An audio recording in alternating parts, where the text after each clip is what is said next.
டிஸ்பிளேல கொஞ்சம் சீக்கிரமா சரி பண்ணுங்க. டிஸ்பிளேல வராது.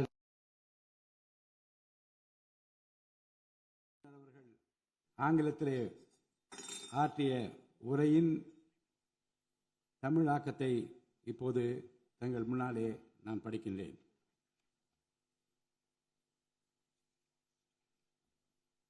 மாண்புமிகு சட்டமன்ற பேரவை உறுப்பினர்களே, வணக்கம். மக்களே நாட்டின் உண்மையான எஜமானர்கள் என்றார் பேரறிஞர் அண்ணா. அண்மையில் நடந்து முடிந்த தமிழ்நாடு சட்டமன்ற தேர்தலில் தமிழ்நாட்டின் எஜமானர்களால் தேர்ந்தெடுக்கப்பட்டு 17வது தமிழ்நாடு சட்டமன்ற பேரவையின் முதல் கூட்டத்தொடரில் இங்கே அமர்ந்திருக்கும் சட்டமன்ற உறுப்பினர்களுக்கு எனது நல்வாழ்த்துக்களை முதற்கண் தெரிவித்துக் கொள்கிறேன். ஜனநாயகத்தின் இதயமாகவும் மூளையாகவும் திகழ்கின்ற வரலாற்று சிறப்புமிக்க இந்த மாமன்றத்தின் உறுப்பினர்களாகிய தாங்கள் அனைவருக்கும் மக்களுக்கு தேவையானவற்றை விவாதித்து அதற்கு ஏற்ப சட்டங்களை இயற்றி மக்கள் நலனை காப்பீர்கள் என்று நான் உறுதியாக நம்புகிறேன். சமத்துவம், சுதந்திரம் மற்றும் சகோதரத்துவம் ஆகிய மூன்றும் ஒன்றிணைந்ததே உண்மையான ஜனநாயகம் என்றார் அண்ணல் டாக்டர் அம்பேத்கர் அவர்கள். அத்தகைய ஜனநாயகம் வளர வேண்டும் என்றால் பகுத்தறிவு பகலவன் தந்தை பெரியார், பெருந்தலைவர் காமராஜர், சட்டமேதை அண்ணல் அம்பேத்கர், வீரமங்கை ராணி வேலு நாச்சியார், மக்கள் சேவகர் அஞ்சலை அம்மாள் ஆகியோரை கொள்கை தலைவர்களாக கொண்டுள்ள சாதி, மதம், மொழி, இனம், பணம் ஆகியவற்றுக்கு அப்பாற்பட்டு செயல்படும் தமிழக வெற்றி கழகத்தின் தலைவர் மாண்புமிகு தமிழ்நாடு முதலமைச்சர் திரு ச. ஜோசப் விஜய் அவர்களால் தான் முடியும் என்று முடிவெடுத்து தமிழக வெற்றி கழகத்தின் தலைமையிலான அரசினை ஆட்சி அதிகாரத்தில் தமிழ்நாட்டு மக்கள் அமர்த்தியுள்ளார்கள். மாற்றம் ஒன்றே மாறாதது என்பதற்கேற்ப தமிழ்நாட்டின் அரசியல் வரலாற்றில் இதுவரை நிகழ்ந்திராத ஒரு மாற்றம் அண்மையில் நடந்து முடிந்த தமிழ்நாடு சட்டமன்ற தேர்தலில் ஏற்பட்டிருக்கிறது. கட்சி தொடங்கிய 2 ஆண்டுகளில் மக்களின் பேராதரவுடன் தன்னந்தனியாக பல தடைக்கற்களை உடைத்தெறிந்து பணநாயகத்தை ஒழித்து ஜனநாயகத்தை நிலைநாட்டி ஆட்சியை பிடித்திருக்கிறார் சரித்திர நாயகர் மாண்புமிகு தமிழ்நாடு முதலமைச்சர் அவர்கள். மறுமலர்ச்சி என்பது மாண்புகளை மாய்த்திடும் நஞ்சு அல்ல, மாண்புகளை மாய்க்கும் நச்சு பூச்சிகள் அழித்திடும் முறை என்றார் பேரறிஞர் அண்ணா. பேரறிஞர் அண்ணா அவர்களின் பொன்மொழிக்கேற்ப தமிழ்நாட்டின் அரசியலில் ஒரு புதிய மறுமலர்ச்சியை, மகத்தான மாபெரும் விசில் புரட்சியை குறுகிய காலத்தில் ஏற்படுத்தி இமாலய சாதனை புரிந்திருக்கிறார் மாண்புமிகு முதலமைச்சர் அவர்கள். இந்திய நாடு சுதந்திரமடைந்த பிறகு தமிழ்நாட்டின் அரசியலில் 1967ஆம் ஆண்டு பேரறிஞர் அண்ணா அவர்களும் 1977ஆம் ஆண்டு புரட்சித் தலைவர் எம்ஜிஆர் அவர்களும் மாபெரும் புரட்சியை ஏற்படுத்தினார்கள். அந்த வரிசையில் 2026ஆம் ஆண்டு மாபெரும் சரித்திர புரட்சியை தன்னந்தனியாக ஏற்படுத்தி இருக்கிறார் மாண்புமிகு தமிழ்நாடு முதலமைச்சர் அவர்கள். மாநில உரிமை, பெண்கள் நலன் மற்றும் பாதுகாப்பு, சமூக நீதி, சம வாய்ப்பு, மாற்றுத்திறனாளிகள், விவசாயிகள், மீனவர்கள், நெசவாளர்கள், தொழிலாளர்கள், திருநர் மற்றும் சிறுபான்மையினர் ஆகியோரின் நலன், கல்வி, மருத்துவம் மற்றும் சுகாதாரம், உரிய பிரதிநிதித்துவம் என அனைவரையும் உள்ளடக்கிய ஆட்சி என்ற கொள்கையை அடிப்படையாக கொண்டு சட்டங்களை இயற்றும் அரசாக, திட்டங்களை தீட்டும் அரசாக, 7.5 கோடி தமிழ்நாட்டு மக்களுக்கான அரசாக இந்த அரசு விளங்கும். தமிழக வெற்றி கழகத்தின் கொள்கை தலைவர்களாக திகழும் பகுத்தறிவு பகலவன் தந்தை பெரியார், பெருந்தலைவர் காமராஜர், சட்டமேதை அண்ணல் அம்பேத்கர், ராணி வேலு நாச்சியார், மக்கள் சேவகர் அஞ்சலை அம்மாள் ஆகியோர் இன்று நம்முடன் இல்லை என்றாலும் அவர்கள் வகுத்து தந்த கொள்கைகளை கட்டி காத்து பேரறிஞர் அண்ணா மற்றும் புரட்சித் தலைவர் எம்ஜிஆர் அவர்களது வழியில் ஜனநாயகத்தின் மேன்மையை மேம்படுத்த தேவையான அனைத்து நடவடிக்கைகளையும் இந்த அரசு நடைமுறைப்படுத்தும். கூட்டணி ஆட்சி தத்துவத்தின் இலக்கணமாக திகழும் இந்த அரசு கடந்த 74 ஆண்டு காலமாக தமிழ்நாட்டின் அரசியல் வரலாற்றில் கண்டிராத ஆட்சியிலும் பங்கு, அதிகாரத்திலும் பங்கு என்பதை செய்து காட்டியுள்ளது. தமிழக வெற்றி கழக அரசு பொறுப்பேற்ற பின்னர் மாண்புமிகு முதலமைச்சர் திரு ச.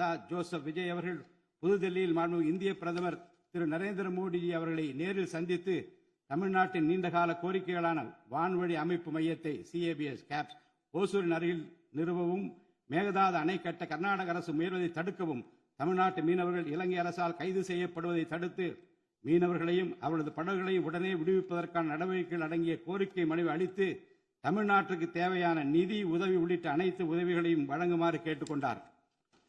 மேலும் ஒன்றிய அரசிடம் மாண்புமிகு முதலமைச்சர் அவர்கள் தமிழ்நாட்டிற்கு தேவையான நெடுஞ்சாலை மற்றும் உட்கட்டமைப்பு மேம்பாட்டிற்கான நிதி ஒதுக்கீடு, தேசிய முக்கியத்துவம் வாய்ந்த கல்வி நிறுவனங்களை தமிழ்நாட்டில் நிறுவுதல் மற்றும் ஓசூர், கோயம்புத்தூர் மற்றும் மதுரை நகரங்களுக்கு தேவையான மெட்ரோ ரயில் திட்டங்களுக்கு நிர்வாக ஒப்புதல் வழங்குதல் குறித்து கோரினார். நிதி ஆயோக்கின் 11வது ஆட்சி மன்ற குழு கூட்டத்தில் கலந்து கொண்ட மாண்புமிகு முதலமைச்சர் அவர்கள் இக்கோரிக்கைகளை நிறைவேற்ற மீண்டும் ஒருமுறை ஒன்றிய அரசிடம் வலியுறுத்தினார். இந்த கோரிக்கைகளை கனிவுடன் பரிசீலித்து ஒன்றிய அரசு தமிழ்நாட்டிற்கு தேவையான உதவிகளை செய்யும் என்று எதிர்பார்க்கப்படுகிறது. ஒன்றிய அரசுக்கு தமிழ்நாட்டு மக்கள் செலுத்தும் வரியிலிருந்து தமிழ்நாட்டிற்கு சேர வேண்டிய உரிய நிதி பகிர்வினை கோருவதற்கு தமிழ்நாடு சட்டமன்றத்தில் தீர்மானம் இயற்றப்படும். அவ்வாறு தீர்மானம் நிறைவேற்றுவதோடு நின்றுவிடாமல் உச்சநீதிமன்றம் வரை சென்று நிதி பகிர்வினை சட்ட ரீதியாக பெறுவதற்காக சட்ட வல்லுநர்கள் அடங்கிய சிறப்பு குழு அமைக்கப்படும். தமிழ்நாட்டிற்கு வரவேண்டிய ஒவ்வொரு ரூபாய் வருவாயும் முறையாக ஆவணப்படுத்தப்பட்டு தமிழ்நாட்டிற்கான நிதி பகிர்வில் ஒன்றிய அரசின் பாரபட்சமான அணுகுமுறை அறிக்கையாக வெளியிடப்படும். மேலும் தமிழ்நாட்டிற்குரிய நியாயமான நிதி பகிர்வை ஒன்றிய அரசிடமிருந்து பெறுவது உறுதி செய்யப்படும். தமிழ்நாட்டின் நலனை பாதுகாப்பதற்கும் மாநில உரிமைகளுக்காக போராடுவதற்கும் மாநிலங்களுக்கு தேவையான நலத்திட்டங்களை நிறைவேற்றுவதற்கும் புதிய கட்டமைப்புகளை உருவாக்குவதற்கும் ஒன்றிய அரசை தொடர்ந்து வலியுறுத்தி பெரும் முனைப்புடன் இந்த அரசு செயல்படும். கடந்த சில ஆண்டுகளில் தமிழ்நாட்டின் நிதி நிலைமை மிக மோசமான சீர்கேட்டை சந்தித்துள்ளது. மாண்புமிகு முதலமைச்சர் அவர்கள் பதவியேற்ற பிறகு ஆற்றிய தனது முதல் உரையில் உறுதியளித்தபடி கடந்த கால அரசின் தவறான நிதி நிர்வாகத்தின் மறைக்கப்பட்ட உண்மை நிலையை வெளிக்கொணரும் வகையில் தமிழ்நாட்டின் நிதி நிலை குறித்த வெள்ளை அறிக்கையை இந்த அரசு வெளியிட்டுள்ளது. கடந்த 5 ஆண்டுகளில் மட்டும் கடனின் அளவு ஏறத்தாழ 2 மடங்காக உயர்ந்தது. 10 லட்சம் கோடி ரூபாய் என்ற அளவை எட்டியுள்ளது. இது தற்போது மாநில மொத்த உள்நாட்டு உற்பத்தி மதிப்பில் ஜிஎஸ்டிபி 28.3% உள்ளது. இதன் காரணமாக தமிழ்நாட்டில் வாழும் ஒவ்வொரு தனி நபர் மீதும் 1 லட்சம் ரூபாய்க்கும் அதிகமான கடன் சுமை உள்ளது. 2024-25 நிதியாண்டில் 48,840 கோடி ரூபாயாக இருந்த மாநிலத்தின் வருவாய் பற்றாக்குறை 2025-26 நிதியாண்டில் 78,324 கோடி ரூபாயாக ஒரே ஆண்டில் உயர்ந்து மாநில மொத்த உள்நாட்டு உற்பத்தி மதிப்பில் ஜிஎஸ்டிபி 2.2% உள்ளது. மொத்த வருவாய் வரவுகளில் கிட்டத்தட்ட 23% வட்டி செலுத்துவதற்கே செலவிடப்படுகிறது. வருவாய் இழப்புகள் மற்றும் வரி வசூல் துறைகளில் நிலவும் திட்டமிட்ட ஊழல் காரணமாக 2021-22 நிதியாண்டில் மாநில மொத்த உள்நாட்டு உற்பத்தி மதிப்பில் 5.93% இருந்த வரி வருவாய் 2025-26 நிதியாண்டில் 5.45% குறைந்துள்ளது. அரசுக்கு நியாயமாக செல்ல வேண்டிய திசை மாறி சென்ற வருவாயை முறையாக அரசின் கருவூலத்திற்கு கொண்டு வர இந்த அரசு ஏற்கனவே ஒருங்கிணைந்த நடவடிக்கைகளை தொடங்கியுள்ளது. இதுவரை தடமாறி சென்ற வருவாயை அரசின் கணக்குக்கு கொண்டு வரும் பொருட்டு மதுபான உற்பத்தியாளருக்கான கூடுதல் சிறப்பு கட்டணத்தை பிரிவிலேஜ் ஃபீ இந்த அரசு அண்மையில் விதித்துள்ளது. இதன் மூலம் அரசின் கருவூல கணக்கில் வரவு வராத வருவாய்கள் அனைத்தும் முழுமையாக முறைப்படுத்தப்படும். அரசின் அதிகாரப்பூர்வ கருவூல வருவாயாக நேரடியாக மாற்ற நடவடிக்கைகள் எடுக்கப்பட்டும் அரசிற்கு ஓர் ஆண்டிற்கு 1000 கோடி ரூபாய் வரை வரவு எதிர்பார்க்கப்படுகிறது. வருவாய் வரவுகளில் ஏற்படும் அனைத்து இழப்புகளையும் அதேபோல் அரசு பணிகள் மற்றும் இதர அரசு செலவினங்களில் ஏற்படும் இழப்புகளையும் தடுத்து நிதி நிலையை மீண்டும் சீரான பாதைக்கு கொண்டு வர இந்த அரசு அனைத்து நடவடிக்கைகளையும் மேற்கொண்டு வருகிறது. இதன் மூலம் தமிழ்நாட்டு மக்களுக்கு அளித்த வாக்குறுதிகளை இந்த அரசு முழுமையாக நிறைவேற்றும். மிகவும் சவாலான நிதி நெருக்கடியினை தமிழ்நாடு அரசு சந்தித்து வரும் வேளையிலும் மக்களுக்கு அளித்த வாக்குறுதிகளை நிறைவேற்றும் முனைப்புடன் இந்த அரசு ஆட்சி பொறுப்பேற்றவுடன் மாண்புமிகு முதலமைச்சர் அவர்கள் முதல் 3 உத்தரவுகளாக நுகர்வோரின் மின் கட்டணத்தினை குறைத்திடும் விதமாக அரசிற்கு ஏற்படக்கூடிய 1730 கோடி ரூபாய் செலவில் 2 மாதங்களுக்கு 500 யூனிட் வரை பயன்படுத்தும் வீடுகளுக்கு 200 யூனிட் இலவச மின்சாரம் வழங்கவும், மாநிலத்தின் அனைத்து மாவட்டங்களிலும் போதைப்பொருள் தடுப்பு சிறப்பு படையினை உருவாக்கவும் மற்றும் பெண்கள் மற்றும் குழந்தைகளின் பாதுகாப்பிற்காக சிங்கப்பெண் சிறப்பு அதிரடி படையினை ஏற்படுத்தவும் ஆணையிட்டுள்ளார். பொது அமைதியை பேணி காப்பது, சட்டத்தின் ஆட்சியை நிலைநிறுத்துவது மற்றும் பெண்களுக்கு எதிரான குற்றங்களை இரும்பு கரம் கொண்டு ஒடுக்கி மகளிர் மற்றும் குழந்தைகளை பாதுகாப்பான சூழ்நிலை உருவாக்குவது இந்த அரசின் முதன்மையான லட்சியமாகும். பெண்களுக்கு எதிரான பாலியல் வன்கொடுமை மற்றும் சமூக விரோத செயல்களில் ஈடுபடுவோர் மீது இந்த அரசு மிக கடுமையான கண்டிப்பான விரைவான நடவடிக்கைகளை எடுத்து உரிய சட்ட பிரிவுகளின் கீழ் அதிகபட்ச தண்டனை பெற்றுத்தரும். பெண்கள் மற்றும் குழந்தைகளின் பாதுகாப்பினை உறுதி செய்யும் பொருட்டு உருவாக்கப்பட்ட சிங்கப்பெண் சிறப்பு அதிரடிப்படை 2545 புதிய பணியிடங்களுடன் 319 புதிய 4 சக்கர ரோந்து வாகனங்கள், 101 இருசக்கர வாகனங்கள் மற்றும் ட்ரோன்களுடன் 354 கோடி ரூபாய் நிதி ஒதுக்கீட்டில் இப்பணியினை மிக சிறப்பாக செய்து முடிக்கும். கடந்த சில ஆண்டுகளாக தமிழ்நாட்டில் போதைப்பொருள் கலாச்சாரம் வேரூன்றியுள்ளது. இதனை கட்டுப்படுத்த முந்தைய அரசு ஆக்கப்பூர்வமான நடவடிக்கைகள் எதையும் எடுக்கவில்லை. தமிழ்நாட்டின் சட்டம் ஒழுங்கு சீர்கேட்டிற்கு முதற் காரணம் மாநிலத்தின் பரவலாக கிடைக்கும் போதைப்பொருள் பழக்கம்தான். போதைப்பொருள் இல்லாத தமிழ்நாட்டை உருவாக்குவதில் இந்த அரசு முழு மூச்சுடன் செயல்படும். இதனை செயல்படுத்தும் விதமாக போதைப்பொருள் தடுப்பு சிறப்பு படை அனைத்து மாவட்டங்களில் உருவாக்க இந்த அரசு உத்தரவிட்டுள்ளது. போதைப்பொருள் நடமாட்டத்தை முற்றிலுமாக ஒழிக்க தேவையான அனைத்து நடவடிக்கைகளையும் இந்த அரசு எடுத்து வருகிறது. பொதுமக்களின் நலனில் பெரிதும் அக்கறை கொண்ட இந்த அரசு பொறுப்பேற்றவுடன் முதற்கட்டமாக வழிபாட்டு தலங்கள், கல்வி நிறுவனங்கள் மற்றும் பேருந்து நிலையங்களுக்கு அருகில் 500 மீட்டர் தொலைவில் அமைந்திருந்த 717 மதுபான சில்லறை விற்பனை கடைகள் மூடப்பட்டுள்ளன. கள்ளச்சாராய நடமாட்டம் மற்றும் சட்டவிரோத மது விற்பனையை முற்றிலும் ஒழிப்பதற்கும் இத்துறையில் முழுமையான கண்காணிப்பை ஏற்படுத்துவதற்கும் தேவையான கடுமையான விதிமுறைகள் உருவாக்கப்பட்டு நடைமுறைப்படுத்தப்படும். இதன் மூலமாக ஆயத்தீர்வை வசூல் மற்றும் மதுபான விநியோகத்தில் உள்ள முறைகேடுகள் தடுக்கப்பட்டு மாநிலத்தின் சமூக பொருளாதார சூழல் நல்வழிப்படுத்தப்படும். தமிழ்நாட்டில் கனிம வளத்துறையில் மலிந்து கிடக்கும் ஊழல் முறைகேடுகள் காரணமாக கனிம வளங்கள் மூலம் கிடைக்கும் வருவாயில் பெரும் அளவில் இழப்பு ஏற்பட்டுள்ளது. மாநிலத்தில் உள்ள கனிம வளங்களை திறம்படவும் சுற்றுச்சூழலுக்கு உகந்த வகையில் நீடித்த காலத்திற்கு பயன்படுத்துவதையும் இந்த அரசு உறுதி செய்யும். அரசின் கருவூலத்திற்கு வரவேண்டிய வருவாய் வேறு வழிகளில் திசை மாறி செல்வதை தடுத்து அது முறையாக வந்து சேருவதை உறுதி செய்வதற்காக முறையான ஒழுங்குமுறை மற்றும் அமலாக்கத்தின் மூலம் திட்டமிட்ட சட்டவிரோத கனிம தொழிலும் வரி ஏய்ப்பும் இரும்பு கரம் கொண்டு ஒடுக்கப்படுகின்றன. இந்த முயற்சிகளின் வாயிலாக கனிமங்கள் மூலமாக கிடைக்கும் வருவாயை இரட்டிப்பாக்க அரசு தீவிரமாக முயன்று வருகிறது. இந்த அரசு பொறுப்பேற்றவுடன் தமிழ்நாட்டில் உள்ள ஏரிகள் மற்றும் குளங்களில் படிந்துள்ள வண்டல் மண்ணை விவசாய பெருமக்கள், மட்பாண்ட தொழிலாளர்கள் மற்றும் தனிநபர்களின் வீட்டு உபயோகங்களுக்கு விலையில்லாமல் வழங்குவதற்கு அனுமதி அளிக்கப்பட்டுள்ளது. இதன் மூலம் நீர்நிலைகளின் கொள்ளளவு அதிகரிப்பதற்கு வழிவகை ஏற்படுவதுடன் மழைநீர் மற்றும் நிலத்தடி நீர் சேமிப்பிற்கும் உதவிகரமாக இருக்கும். இத்திட்டமானது மண் வளத்தை மேம்படுத்தி அதன் மூலம் வேளாண் உற்பத்தி திறனையும் அதிகரிக்கும். இத்திட்டத்தின் கீழ் தற்போது வரை 18,274 ஏரிகள் மற்றும் குளங்கள் அறிவிக்கை செய்யப்பட்டுள்ளன. வேளாண் பெருமக்களுக்கு உதவும் வகையில் கூட்டுறவு சங்கங்களின் மூலம் 75,000 ரூபாய் வரை பயிர்க்கடன் பெற்ற விவசாயிகளுக்கு 100% முழுமையாக பயிர்க்கடன் தள்ளுபடி செய்தும், மற்ற விவசாயிகளுக்கு 35,000 ரூபாய் பயிர்க்கடன் தள்ளுபடி செய்தும் மாண்புமிகு தமிழ்நாடு முதலமைச்சர் அவர்கள் உத்தரவிட்டுள்ளார்.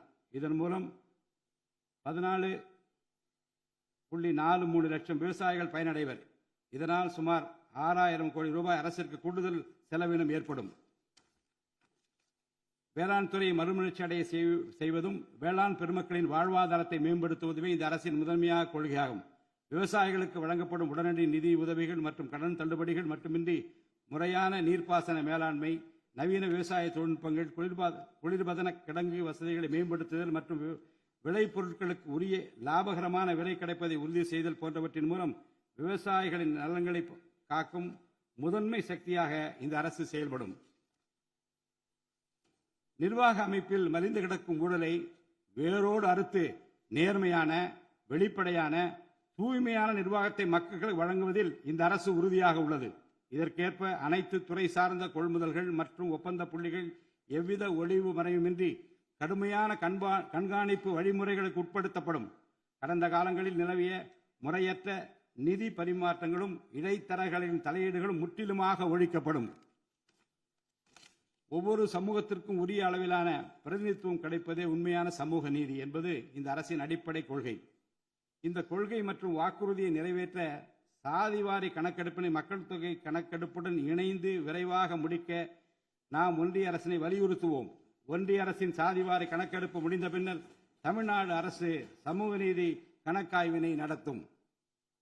1968 ஆண்டில் பேரறிஞர் அண்ணா அவர்கள் முதலமைச்சராக இருந்தபோது மும்மொழி கொள்கை நீக்கப்பட வேண்டும், தமிழ் மற்றும் ஆங்கிலம் ஆகிய இருமொழிகள் மட்டுமே பயிற்றுவிக்கப்பட வேண்டும் என்ற தீர்மானம் தமிழ்நாடு சட்டமன்ற பேரவையில் நிறைவேற்றப்பட்டது. அன்று முதல் இன்று வரை தமிழ்நாட்டில் இருமொழி கொள்கையே கடைபிடிக்கப்பட்டு வருகிறது. இருமொழி கொள்கை என்பது தமிழ்நாட்டு மக்களால் ஏற்றுக்கொள்ளப்பட்ட ஒன்று என்ற சூழ்நிலையில் அதனையே இந்த அரசு தொடர்ந்து கடைபிடிக்கும். சென்னை உயர்நீதிமன்றம் மற்றும் சென்னை உயர்நீதிமன்ற மதுரை கிளையில் தமிழ் மொழியை வழக்காடு மொழியாக பயன்படுத்தவும் உச்ச நீதிமன்ற கிளையை சென்னையில் அமைக்கவும் ஒன்றிய அரசை இந்த அரசு வலியுறுத்தும். தேசிய கல்விக் கொள்கை 2020 இந்த அரசு கடுமையாக எதிர்க்கும். தேசிய கல்விக் கொள்கையின்படி மும்மொழி கொள்கையை கடைபிடித்தால்தான் அனைவருக்கும் கல்வி இயக்கம் திட்டத்தின் கீழ் தமிழ்நாட்டிற்கு நியாயமாக கிடைக்கப்பெற வேண்டிய 3458 கோடி ரூபாய் நிதியை விடுவிக்க முடியும் என்ற ஒன்றிய அரசின் நிலைப்பாடு ஏற்றுக்கொள்ளக்கூடியது அல்ல. இது மும்மொழி கொள்கையை தமிழ்நாட்டில் திணிப்பதற்கு சமமாகும். மும்மொழி கொள்கையை நிறைவேற்றினால்தான் நிதி ஒதுக்கீடு செய்யப்படும் என்ற நிலைப்பாட்டை ஒன்றிய அரசு மறுபரிசீலனை செய்து தமிழ்நாட்டுக்குரிய நிதியை உடனடியாக விடுவிக்க ஒன்றிய அரசை இந்த அரசு வலியுறுத்தும். அரசியலமைப்பு சட்டத்தின் கீழ் கல்வியானது பொதுப்பட்டியலில் இருப்பதன் காரணமாக நீட் தேர்வு, தேசிய கல்விக் கொள்கை திணிப்பு, மும்மொழி கொள்கை போன்ற பிரச்சனைகள் ஏற்படுகின்றன. எனவே கல்வியை பொது பட்டியலில் இருந்து மாநில பட்டியலுக்கு மாற்ற தேவையான அனைத்து முயற்சிகளையும் இந்த அரசு மேற்கொள்ளும். உண்மையான கல்வி சீர்திருத்தம் என்பது கல்வி நிறுவனங்களின் தரத்தையும் அதன் கற்பித்தல் திறனையும் உயர்த்துவதிலே அடங்கியுள்ளது. இதற்கேற்ப மாநிலத்தின் பல்கலைக்கழகங்கள் மற்றும் உயர்கல்வி நிறுவனங்களில் நீண்ட காலமாக நிரப்பப்படாமல் உள்ள தேவையான உதவி பேராசிரியர் மற்றும் ஆசிரியர் காலி பணியிடங்களை தகுதி மற்றும் திறமையின் அடிப்படையில் வெளிப்படையான முறையில் நிரப்புவதற்கு இந்த அரசு போர்க்கால அடிப்படையில் நடவடிக்கை எடுக்கும். அது மட்டுமின்றி உயர்கல்வித்துறையில் பல்வேறு அடிப்படை சீர்திருத்தங்களை இந்த அரசு கொண்டு வரும். இதன் மூலம் உலகத்தரம் வாய்ந்த உயர்கல்வி தமிழ்நாடு மாணவர்களுக்கு கிடைக்கப்பெறும். தமிழ்நாட்டின் நெற்களஞ்சியமாக விளங்குவது காவிரி டெல்டா பகுதி. டெல்டா மாவட்டங்களின் பிரதான நீர் ஆதாரமான காவிரி நீரினையே டெல்டா பகுதி விவசாயிகள் நம்பியுள்ளனர். காவிரி நீரை பயன்படுத்துவது தமிழ்நாட்டிற்கு உள்ள உரிமை மிக பழமை வாய்ந்தது. நம்முடைய உரிமையை உச்சநீதிமன்றத்தில் நிலைநாட்டிய பின்பும் காவிரி நீரை பெறுவதற்கு ஒவ்வொரு ஆண்டும் போராட வேண்டிய நிலை இருக்கிறது. உரிய நீருக்கு பதிலாக உபரி நீர்தான் தமிழ்நாட்டிற்கு கர்நாடக அரசால் வழங்கப்படுகிறது. இந்த நிலையில் மேகதாது திட்டத்தை செயல்படுத்த கர்நாடக அரசு முயன்று வருகிறது. இந்த திட்டம் செயல்படுத்தப்பட்டால் விவசாயிகளின் வாழ்வாதாரம் பாதிக்கப்படுவதுடன் வேளாண் உற்பத்தியும் கடுமையாக பாதிப்படையும். இதனை தடுத்து நிறுத்தவும் தமிழ்நாட்டிற்கு நீரை உரிய காலத்தில் பெற்றுத்தரவும் தேவையான சட்ட நடவடிக்கைகளை இந்த அரசு எடுத்து வருகிறது.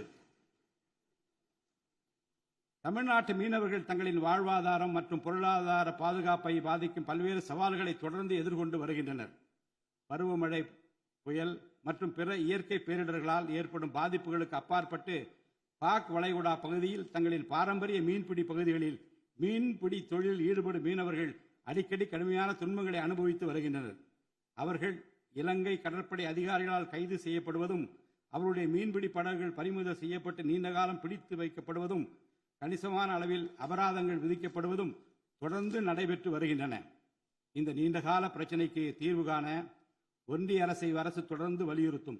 அதே நேரத்தில் மீனவர்களின் வாழ்வாதாரத்தையும் பொருளாதார நிலைத்தன்மையையும் வலுப்படுத்தும் பல்வேறு நடவடிக்கைகளையும் மேற்கொள்ளும். காலநிலை மாற்றத்தினை எதிர்கொள்வதிலும் தமிழ்நாட்டின் வனப்பரப்பு மற்றும் பசுமை பரப்பினை உயர்த்துவதிலும் சதுப்பு நில காடுகள், ஈரநிலங்கள், கடலோர பகுதிகள் என அனைத்து வகையான சூழலியல் முக்கியத்துவம் வாய்ந்த நிலப்பரப்புகளை பாதுகாப்பதிலும் இந்த அரசு உறுதியாக செயல்படும். நிலத்தடி நீர்மட்டத்தை உயர்த்தவும் மழை காலங்களில் வரும் நீரை சேமிக்கவும் ஏதுவாக ஏரிகள் மற்றும் குளங்கள் பராமரிப்பு திட்டம் ஒவ்வொரு ஆண்டும் செயல்படுத்தப்படும். மேலும் கடலுக்கு செல்கின்ற நீரை தடுக்கும் வகையிலும் மழை நீரினை சேமிக்கும் வகையிலும் தேவையான இடங்களில் தடுப்பணைகள் கட்ட நடவடிக்கைகள் மேற்கொள்ளப்படும். தென் மாவட்ட மக்களின் உயிர் நாடியாக விளங்குவது முல்லை பெரியாறு அணையாகும். முல்லை பெரியாறு அணை நீர்மட்டத்தை 142 அடி வரை உயர்த்திக் கொள்ள உச்சநீதிமன்றம் 2014ஆம் ஆண்டு ஆணையிட்டதோடு அணையை வலுப்படுத்திய பின் அணையின் நீர்மட்டத்தை 152 அடி வரை உயர்த்திக் கொள்ளலாம் என்றும் அறிவுறுத்தியிருக்கிறது. ஆனால் அணையை வலுப்படுத்தும் பணிகளை மேற்கொள்ள தொடர்ந்து அனுமதி மறுத்து வரும் கேரள அரசானது அதற்கு மாறாக புதிய அணையை கட்ட வேண்டும் என்ற கோரிக்கையை தொடர்ந்து வலியுறுத்தி வருகிறது. கேரள அரசின் புதிய அணை கட்டும் முயற்சியை தடுக்கவும், முல்லை பெரியாறு அணைப்பகுதியில் பழுதுபார்க்கும் பணிகளை மேற்கொள்ளவும், அணையின் நீர்மட்டத்தினை உயர்த்தவும் உறுதியான நடவடிக்கைகளை இந்த அரசு எடுக்கும். நதிநீர் இணைப்பு திட்டத்தை செயல்படுத்தும் விதமாக முதற்கட்டமாக தமிழ்நாட்டில் உள்ள நதிகளை இணைக்கவும், அதனைத் தொடர்ந்து ஒன்றிய அரசிடம் வலியுறுத்தி தென் மாநிலங்களில் உள்ள நதிகளை இணைக்கவும் இந்த அரசு தீவிரமாக முயற்சி மேற்கொள்ளும். கீழடி, ஆதிச்சநல்லூர், கொடுமணல், மயிலாடம்பாறை, சிவகலை, அழகன்குளம், அரிக்கமேடு, சல்வன்குப்பம் மற்றும் பூம்புகார் ஆகிய தலங்களில் தொடர்ந்து தொல்லியல் துறை ஆராய்ச்சி மேற்கொள்ளவும், கீழடி, ஆதிச்சநல்லூர் ஆகிய இரு தலங்களுக்கு யுனெஸ்கோவின் உலக பாரம்பரிய சின்னம் என்ற அங்கீகாரத்தை கிடைக்கவும், இத்தலங்களுக்கு பள்ளி மாணவர்களை கல்வி சுற்றுலா அழைத்துச் செல்லவும் இந்த அரசு வழிவகை செய்யும். மேலும் ஆதிச்சநல்லூர், கொடுமணல், கங்கை கொண்ட சோழபுரம் ஆகிய பண்பாட்டு தலங்களில் மிக மெய்மை மற்றும் மெய்நிகர் தோற்றம், ஆக்மெண்டட் ரியாலிட்டி, வர்ச்சுவல் ரியாலிட்டி ஆகிய தொழில்நுட்பங்களின் மூலம் சுற்றுலா பயணிகளுக்கு தமிழர் நாகரிகம் மீட்டுருவாக்கம் செய்யப்பட்டு அதன் அனுபவம் வழங்கப்படும். இவற்றுடன் இணைந்து மாநிலத்தின் இயற்கை வளங்களையும் சுற்றுச்சூழல் சமநிலையையும் பேணிக்காக்கும் வகையில் ஒரு விரிவான நிலையான சுற்றுலா கொள்கை, சஸ்டைனபிள் டூரிசம் பாலிசி வகுக்கப்படும். சுற்றுச்சூழல் பாதுகாப்போடு உட்கமைப்பை மேம்படுத்தி தமிழ்நாட்டை உலகளாவிய பாரம்பரிய மற்றும் சூழல்சார் சுற்றுலா தலமாக இந்த அரசு மாற்றும். வரும் 2036ஆம் ஆண்டிற்குள் தமிழ்நாட்டை $15 டிரில்லியன் பொருளாதாரம் கொண்ட மாநிலமாக உருவாக்கிட வேண்டும் என்ற முதலமைச்சர் அவர்களின் இலக்குடன் தொழில்கள் வளர வேண்டும், தொழிலாளர்கள் வாழ வேண்டும் என்ற கொள்கையில் இந்த அரசு உறுதியாக உள்ளது. தமிழ்நாட்டில் தொழில் வளர்ச்சியை மேம்படுத்தும் வகையில் தொழில் நிறுவனங்கள் தொடங்குவதற்கான நடைமுறைகள் எளிமைப்படுத்தப்படும். இதன்படி குறு, சிறு மற்றும் நடுத்தர தொழில்கள் தொடங்க தேவையான அனுமதியினை ஒற்றைச்சாளர முறையில் விரைவாக வழங்குவதற்கான நடவடிக்கைகளை இந்த அரசு எடுக்கும். இதன் மூலம் தமிழ்நாடு தொழில் வளர்ச்சி அடைவதோடு லட்சக்கணக்கான வேலை வாய்ப்புகள் உருவாக்கப்படும். மாநிலத்தின் பொருளாதார நிலைத்தன்மையையும் தொழில்துறை வளர்ச்சியையும் ஊக்குவிக்கும் நோக்குடன் முந்தைய தொழில் கொள்கைகளின் தொடர்ச்சியை பேணுவதோடு தற்கால மற்றும் வருங்கால தேவைகளை கருத்தில் கொண்டு ஒரு புதிய தொழில் கொள்கையை இந்த அரசு வகுத்து உள்நாட்டு மற்றும் உலகளாவிய நிறுவனங்கள் தமிழ்நாட்டில் தங்களது முதலீடுகளை மேற்கொள்வதற்கான சிறப்பு ஊக்கத்தொகை திட்டங்களை இந்த அரசு செயல்படுத்தும். அனைத்து துறைகளுக்கும் பொருந்தக்கூடிய வகையில் ஒற்றைச்சாளர முறை, சிங்கிள் விண்டோ சிஸ்டம் முழுமையான டிஜிட்டல் தளமாக மேம்படுத்தி எவ்வித நிர்வாக தாமதமுமின்றி அனைத்து அனுமதிகளையும் விரைந்து வழங்கி தொழில் தொடங்குவதை எளிதாக்கும். ஈஸ் ஆஃப் டூயிங் பிசினஸ் சூழலை இந்த அரசு மேம்படுத்தும். பன்னாட்டு நிறுவனங்களின் முதலீடுகளை ஈர்க்கும் வகையில் தமிழ்நாடு முதலீட்டாளர் ஊக்குவிப்பு ஆணையம் ஒன்று தலைமைச் செயலாளர் தலைமையில் ஏற்படுத்தப்படும். இந்த ஆணையத்தின் மூலம் 200 கோடி ரூபாய்க்கும் அதிகமாக முதலீடு செய்யும் நிறுவனங்கள் அல்லது 5000 பேருக்கு வேலைவாய்ப்பு வழங்கும் நிறுவனங்களுக்கு விரைந்து தொழில் தொடங்க அனுமதி அளிக்க நடவடிக்கை எடுக்கப்படும்.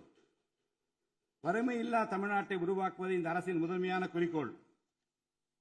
வறுமையை முற்றிலும் ஒழிக்கும் வகையில் தமிழ்நாட்டில் உள்ள ஏழை குடும்பங்கள் கண்டறியப்பட்டு அவர்களுக்கு அரசின் நலத்திட்டங்கள் சென்றடைவதை உறுதி செய்வதுடன் அவர்களின் வாழ்வாதாரத்தை மேம்படுத்தவும் அவர்கள் சுய தொழில் செய்வதற்கான வாய்ப்புகளையும் வசதிகளையும் இந்த அரசு ஏற்படுத்தி தரும். இந்தியாவில் நகரமயமாதல் முன்னோடிய மாநிலமாக தமிழ்நாடு விளங்குகிறது. வரும் 2031ஆம் ஆண்டிற்குள் நகர்ப்புற சிறப்பிற்கான இந்தியாவின் முன்மாதிரி மாநிலமாக தமிழ்நாடு திகழும். தமிழ்நாட்டில் உள்ள ஒவ்வொரு மாநகராட்சி, நகராட்சி மற்றும் பேரூராட்சியும் தங்களது குடிமக்களுக்கு உயர்தர வாழ்க்கையை உறுதி செய்யும் வகையில் தூய்மையான குடிநீர் விநியோகம், நவீன நகர்ப்புற கட்டமைப்பு, பசுமையான மற்றும் தூய்மையான சூழல், டிஜிட்டல் நிர்வாகம் மற்றும் நிலையான பொருளாதார வாய்ப்புகளை அடுத்த 5 ஆண்டுகளில் வழங்கும். அரசு துறைகளில் உள்ள காலி பணியிடங்களை நிரப்ப குறித்த நேரத்தில் எவ்வித ஒளிவு மறைவுமின்றி தேர்வாணையங்கள் மூலம் தேர்வுகள் நடத்தப்பட்டு முறைப்படி காலி பணியிடங்கள் நிரப்பப்படும். இதன் மூலம் ஆயிரக்கணக்கான இளைஞர்களின் அரசு பணி கனவு மெய்ப்படும். செயற்கை நுண்ணறிவிற்கு தனி கவனம் செலுத்த வேண்டியதன் அவசியத்தை கருத்தில் கொண்டு இந்த அரசு தகவல் தொழில்நுட்பவியல் மற்றும் டிஜிட்டல் சேவைகள் துறையின் வரம்பை செயற்கை நுண்ணறிவையும் உள்ளடக்கும் வகையில் விரிவுபடுத்தியுள்ளது. அரசு துறைகளின் செயல்திறனை மேம்படுத்தவும் பொதுமக்களுக்கு சிறந்த மின் ஆளுமை கவர்னன்ஸ் சேவைகளை வழங்கவும் இத்துறை செயற்கை நுண்ணறிவு கருவிகளை பயன்படுத்த துணை புரியும். தமிழ்நாடு அரசு சமூக நீதியை காப்பதில் உறுதியுடன் இருந்து தமிழ்நாட்டின் 69% இடஒதுக்கீட்டை பாதுகாப்பதற்கான அனைத்து முயற்சிகளை மேற்கொண்டு வருகிறது. மேலும் சிறுபான்மையினரின் அரணாக திகழும் அரசு சிறுபான்மையினரின் முன்னேற்றத்திற்கும் அவர்களின் உரிமைகளை நிலைநாட்டவும் என்றும் உறுதுணையாக இருக்கும். இந்த அரசு ஒரு உண்மையான மதசார்பற்ற சமூக நீதி அரசாக திகழும் என்பதில் எனக்கு ஐயமில்லை. ஆதி திராவிடர் மற்றும் பழங்குடியினருக்கான உயர்தர பள்ளிக் கல்வி, உலகின் தலைசிறந்த பல்கலைக்கழகங்கள், உயர்கல்வி, வேலைவாய்ப்பு மற்றும் சுய தொழில் வாய்ப்புகள், வீடு மற்றும் உட்கட்டமைப்பு வசதிகள், திறன் மேம்பாடு, பொருளாதார மற்றும் வாழ்வாதார மேம்பாடு என அனைத்து வகையிலும் ஆதி திராவிடர் மற்றும் பழங்குடியின மக்களின் சமூக நீதியினை நிலைநாட்டும் அரசாக இந்த அரசு திகழும். மாற்றுத்திறனாளிகளின் நலனை பேணி பாதுகாக்க இந்த அரசு உறுதி பூண்டுள்ளது. மாற்றுத்திறனாளிகளின் உரிமைகள், சமத்துவம் மற்றும் சமூக பாதுகாப்பினை உறுதி செய்யும் முன்னணி மாநிலமாக தமிழ்நாடு அரசு திகழும். டிஜிட்டல் மற்றும் உட்கட்டமைப்பில் மாற்றுத்திறனாளிகளுக்கு சமமான அணுகல் வசதி ஏற்படுத்தி கொடுப்பது மட்டுமல்லாமல் சமூகத்தில் அவர்களின் முன்னேற்றத்திற்கு சிறப்பு கவனம் அளிக்கப்படும். மாற்றுத்திறனாளிகளுக்கான 4% இடஒதுக்கீட்டு முறையாக நடைமுறைப்படுத்தவும் இந்த அரசு நடவடிக்கை எடுக்கும். எதிர்கால ஒலிம்பிக் வெற்றியாளர்களை உருவாக்கவும் தமிழ்நாட்டை இந்தியாவின் முன்னணி விளையாட்டு ஆற்றல் மையமாக நிலைநிறுத்துவதையும் நோக்கமாக கொண்டு ஒலிம்பிக் உயர் திறன் மையங்கள், ஒலிம்பிக் சென்டர்ஸ் ஆஃப் எக்ஸலன்ஸ் அமைக்க இந்த அரசால் நடவடிக்கை மேற்கொள்ளப்படும். இம்மையங்கள் உலக தரத்திலான பயிற்சி, உட்கட்டமைப்பு, உயர்தர பயிற்சி, நவீன விளையாட்டு, அறிவியல் வசதிகள், செயல்திறன் பகுப்பாய்வு மற்றும் முழுமையான விளையாட்டு மேம்பாட்டு சேவைகள் வழங்கும். திருநர் கண்ணியத்துடன் வாழ வழி செய்யும் விதமாக அவர்களுக்கு திறன் மேம்பாட்டு பயிற்சி வழங்கவும், சுய உதவி குழுக்கள் அமைத்திடவும், வாழ்வாதார வாய்ப்புகள் மற்றும் வேலை வாய்ப்பு பெற்றிட துணை புரிந்தும் வீட்டு வசதிகளை உருவாக்கிடவும் இந்த அரசு உறுதுணையாக இருக்கும். நமது வரலாற்று சிறப்புமிக்க ஆன்மீக கோயில்களின் நிர்வாகத்தை மேம்படுத்தும் வகையில் இந்து சமய அறநிலையத்துறையில் கட்டமைப்பு சீர்திருத்தங்களை இந்த அரசு மேற்கொள்ளும். கோயில் சொத்துக்கள், நிலங்கள் மற்றும் அறக்கட்டளை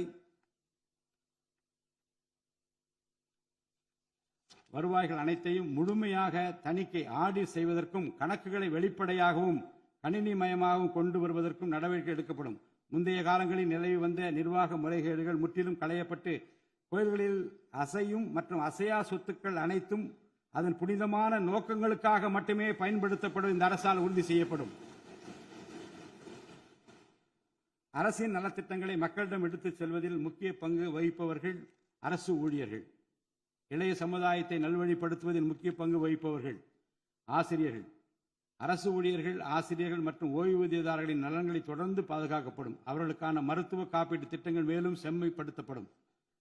தமிழ்நாட்டின் வளர்ச்சியினை மேலும் ஊக்குவித்துவிடவும், மக்களின் வாழ்வாதாரத்தினை மேம்படுத்திடவும் அனைத்து துறைகளையும் உள்ளடக்கிய வெற்றி தமிழகம் தொலைநோக்கு திட்டங்கள் அடுத்த 5 ஆண்டுகளில்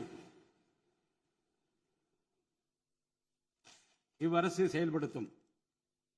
தமிழ் அடையாளம் மற்றும் பெருமை, கண்ணியமான வாழ்வு மற்றும் சமூக பாதுகாப்பு, மகளிர் நலன், இளைஞர் நலன், விவசாயிகள், விவசாய கூலி தொழிலாளர்கள் மற்றும் மீனவர் நலன், உலகத்தரம் வாய்ந்த கல்வி, வளமான தமிழ்நாடு, சிறந்த மருத்துவம் மற்றும் சுற்றுச்சூழல், உலகத்தரமான கட்டமைப்பு மற்றும் மக்கள் நல அரசு, நேர்மையான மற்றும் வெளிப்படையான நிர்வாகம் என 10 தூண்களை உள்ளடக்கிய வளர்ச்சி பாதையாக இது இருக்கும். எத்தனை தடைகள் வந்தாலும் அனைத்தையும் தகர்த்தெறிந்து ஊழலற்ற நேர்மையான நிர்வாகத்தை தந்து அதன் மூலம் பொருளாதார மறுமலர்ச்சியை ஏற்படுத்திட இந்த அரசு உறுதி பூண்டுள்ளது. அரசின் நலத்திட்டங்கள் அனைத்து பிரிவினரையும் சென்றடைய இந்த அரசு செயலாற்றும். இந்த அரசால் அறிவிக்கப்பட்ட வாக்குறுதிகள் அனைத்தும் மாநிலத்தின் நிதி நிலையை சீரமைத்து வருங்காலங்களில் ஒவ்வொன்றாக நிறைவேற்றப்படும். தமிழ்நாட்டு மக்கள் மிகுந்த எதிர்பார்ப்புக்கிடையில் படைபலம், பணபலம், அதிகார பலத்தை மீறி மாண்புமிகு முதலமைச்சர் திரு ஜோசப் விஜய் அவர்களின் தலைமையிலான இந்த அரசை தேர்ந்தெடுத்திருக்கிறார்கள். இம்மக்களின் எதிர்பார்ப்புகளை நிறைவேற்ற வேண்டியது இந்த அரசின் கடமை. இந்த கடமையை நிறைவேற்ற சட்டமன்ற உறுப்பினராகிய நீங்கள் எல்லாம் இந்த அரசுக்கு ஒத்துழைப்பு அளிப்பீர்கள் என்று நம்புகிறேன். இந்த மாமன்றத்தில் நடைபெறும் விவாதங்களில் கலந்து கொண்டு அரசுக்கு ஆக்கப்பூர்வமான ஆலோசனைகளை வழங்குவீர்கள் என்பது எனக்கு ஐயமில்லை. பிறப்புக்கும் எல்லா உயிர்க்கும் என்ற வள்ளுவரின் வாக்கிற்கு ஏற்றார் போல அனைவருக்குமான அரசாக, மக்களுக்கான அரசாக, வெறுப்பு வெறுப்பின்றி நேர்மையாக, வெளிப்படையாக, ஒளிவு மறைவின்றி இந்த அரசு செயல்படும். தமிழ்நாட்டை இந்தியாவிலேயே தலைசிறந்த மாநிலமாக உருவாக்கி காட்டுவோம். மற்ற மாநிலங்களுக்கு முன்மாதிரியாக தமிழ்நாடு விளங்க பாடுபடுவோம். அரசின் இந்த முயற்சிக்கு சட்டமன்ற உறுப்பினர்கள் அனைவரும் முழு ஒத்துழைப்பு நல்க வேண்டும் என்று கேட்டு எனது உரையை நிறைவு செய்கிறேன். நன்றி, வணக்கம்.